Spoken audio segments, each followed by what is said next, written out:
नमस्कार दोस्तों, मेरा नाम है राव आरिज अली जमींदार। आज हम फिर से मिल चुके हैं एक नए मुद्दे के साथ। मुद्दा काफ़ी गंभीर है। ये बात मैं इसलिए बोल रहा हूँ क्योंकि अगर हमारे घर में 1 घंटे के लिए बिजली चली जाती है तो हम कितना परेशान हो जाते हैं, और अगर वही बिजली 2 से 3 घंटे के लिए चली जाती है तो हम ट्रांसफार्मर तक चले जाते हैं देखने की क्या हुआ होगा। हम इतने परेशान हो जाते हैं। तो इससे यह भी पता चलता है कि आज के टाइम में बिजली यानी कि इलेक्ट्रिसिटी हमारे लिए कितनी इम्पोर्टेंट हो चुकी है, क्योंकि हर काम इलेक्ट्रिसिटी से ही होता है। लेकिन अगर यही इलेक्ट्रिसिटी आनी बंद हो जाए तो क्या होगा?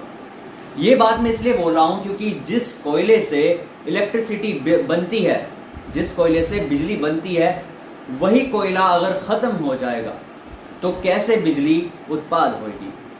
तो इसी के ऊपर आज हमारी चर्चा रहेगी। तो चलिए हम अपनी वीडियो को शुरू करते हैं।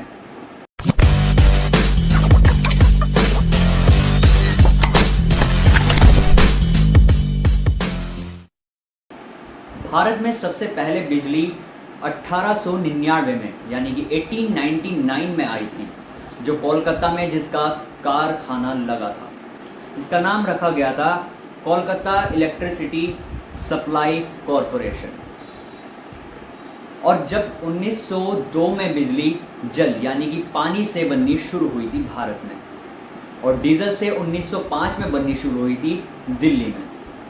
तो ये तो हो गई कुछ इतिहास की बात। अब बात हम करते हैं कुछ सालों पहले। कुछ सालों पहले भी ऐसे ही बातें सामने आ रही थी। कहा जा रहा था कि बिजली के उत्पादन में कमी आ रही है। जो ऊर्जा मंत्री है, जो सरकार है, वो इस बात को अफवाह बताकर खारिज कर दिया करते थे। उसके बाद जब बात थोड़ी सी और उठती थी तो जो अधिकारी हैं, ऊर्जा मंत्री हैं, ये सारे बैठक रखा करते थे। 2-3 बैठक हुआ करती थी और धीरे धीरे ये बातें हमारे दिमाग से निकल जाती थी। कुछ इसी तरह अब फिर से सामने आया है। हमारे ऊर्जा मंत्री यानी कि minister of power RK Singh, Rajkumar Singh, क्या कुछ कह रहे हैं वो आप ज़रा सुनिए। No. Actually, we get coal every day from the coal mines. So the last day, the day before, we got almost about 263 rakes.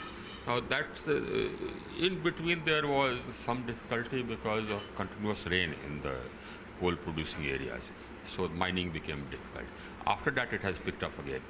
So we are okay. My priorities are absolutely clear. My priorities are that we will provide the electricity which this country requires for growth. We will provide that, and I am fully confident that we shall be doing it. That the demand is increasing is good news for us. It means that our country is growing, and our country will get the power which it needs for growth. It will.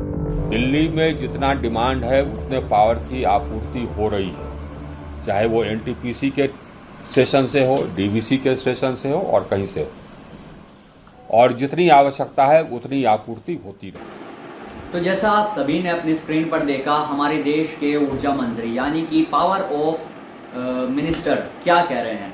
RK Singh कह रहे हैं कि बिजली की कोई कमी नहीं है, जो जितनी बिजली कह रहा है उसको उतनी ही दी जा रही है।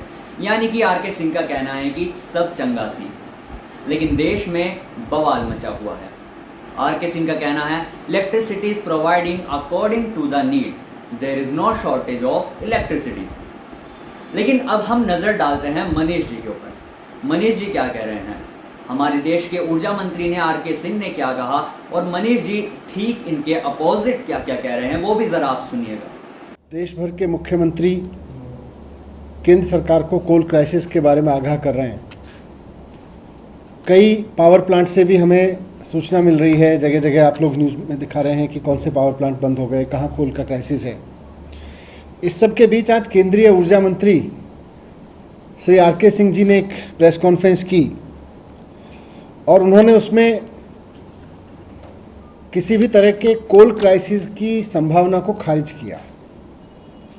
उन्होंने न सिर्फ ये बताया कि कोल क्राइसिस किसी के तरह का नहीं है, अफवाहें हैं, सब गलत स्पेकुलेशन कर रहे हैं, बल्कि उन्होंने इसमें ये तक कहा कि दिल्ली के मुख्यमंत्री अरविंद केजरीवाल जी को चिट्ठी नहीं लिखनी चाहिए थी। मैं समझता हूं कि ये जो प्रेस कॉन्फ्रेंस मैंने उनकी पूरी देखी, आर.के. सिंह जी की, और मुझे बहुत दुख हुआ कि देश की केंद्र सरकार के यूनियन कैबिनेट मिनिस्टर इतनी बड़ी गैर जिम्मेदाराना अप्रोच लेके चल रहे हैं कि जिस समय देश के कई मुख्यमंत्री लगातार केंद्र सरकार को रिक्वेस्ट कर रहे हैं, उनको आगाह कर रहे हैं कि आने वाले क्राइसिस से देश को निकालिए, वैसे में वो कह रहे हैं कोई क्राइसिस ही नहीं है। और जो ये कह रहा है, कोई सरकार अगर ये कह रही है कि क्राइसिस है तो वो गलत कर रहा है। ये देख के मुझे बहुत दुख हुआ। इससे ये साफ दिख रहा है कि केंद्र सरकार आज जिस मोड़ में पहुंच गई है, उससे ये समझ आ रहा है कि भारतीय जनता पार्टी से केंद्र सरकार चल नहीं रही। अब मनीष जी तो कुछ और ही बता रहे हैं, जो पूरा देश कह रहा है, जो हर न्यूज़ चैनल कह रहा है, वही मनीष जी ने कहा। लेकिन जो हमारे ऊर्जा मंत्री हैं वो कुछ और ही कह रहे हैं। वो ऐसा दिलासा क्यों दे रहे हैं ये हमें तो नहीं पता। लेकिन आप अब कैबिनेट मिनिस्टर सत्येंद्र जैन का भी एक जरा छोटा सा बयान सुन लीजिएगा, वो क्या कह रहे हैं। अपना उत्पादन प्लांट पे नहीं, सारे प्लांट्स पे एक साथ आधा कर दिया, देश के जितने प्लांट्स हैं। तो उसका कारण यही हो सकता है कि कोयले की कमी है, और सच्चाई भी है कि किसी भी प्लांट पे 3-4 दिन से ज्यादा कोयला बचा नहीं है। और ये भी हो सकता है केंद्र सरकार ने जानबूझ के उत्पादन आधा किया हो।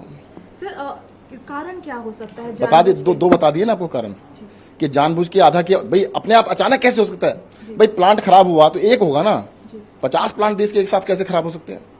50 प्लांट का एक साथ आधा कैसे हो सकता है? तो किसी टॉप लेवल पे हुआ होगा ना, इसको आधा कर दो।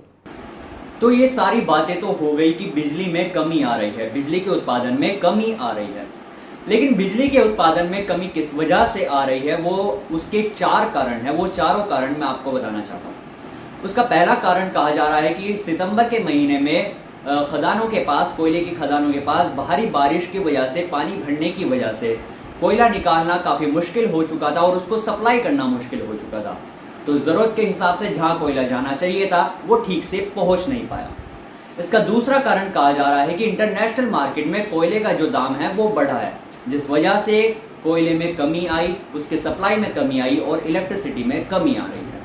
इसका तीसरा कारण कहा जा रहा है कोरोना की दूसरी लहर के बाद जब अनलॉक हुआ तो काफी तेजी से कोयले की जो डिमांड है वो बढ़ जाती है, क्योंकि जो फैक्ट्रियां हैं वो एकदम से खुलती है तो तेजी से कोयले की जो है वो डिमांड बढ़ने की वजह से कोयले में कमी आ गई थी।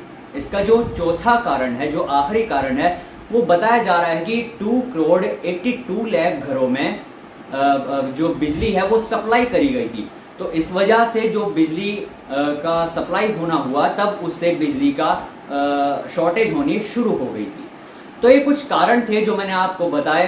फिर से हम कुछ नए मुद्दे के साथ मिलेंगे। आप सब अपना ख्याल रखिएगा। जय हिंद।